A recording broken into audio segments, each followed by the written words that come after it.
আসসালামু আলাইকুম গাইস। এই যে এটা দিকে বড় বড় মোটা মোটা গাছ এই যে কাটে ফেলছি। এই যে পিলিপের গাছ, কত গাছ দেখেছেন? এই গাছ সব কাটে ফাঁকা করে দেওয়া হচ্ছে।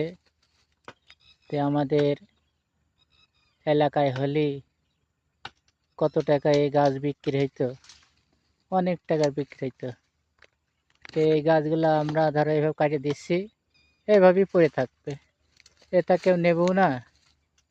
এখানে পয়সে গইলে সব নষ্ট হয়ে যাবে। এই যে আমরা তামাক জ্বালানোর জন্য আমরা খড়ি পাইনি। এই দেশে কোনো গাছ গাছালির কোনো অভাব নেই, যেখানে সেখানে গাছ গাছালি বাঁধে যায়। এই যে পিলিপে গাছ কোনো লাগানো হয়নি, এমনি বাঁধে গেছে। আর মাটিতেও মানে পাথর, মাটিতে পাথর হলেও মানে এত পরিমাণ তাজা, সে আর বুঝলে বোঝানো যাবে না। যে কোনো গাছ লাগালেই এমনি হয়ে যায়, কোনো সার মাটি খুব কমই লাগে।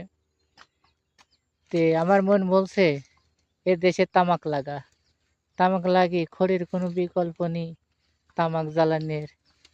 আর এই যে এই অস্ত্র দিয়ে কাটা হচ্ছে, এই মোটা মোটা গাছ কাটে ফেলছি।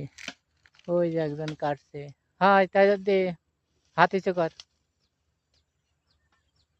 এই যে তাই যদি গাছ কাটছে, এই বাগান সব কাটে ফেলছি। এই যে সবাই ভালো থাকেন। আমার এই ভিডিওটা ভালো লাগলে লাইক করবেন, শেয়ার করবেন, কমেন্ট করবেন।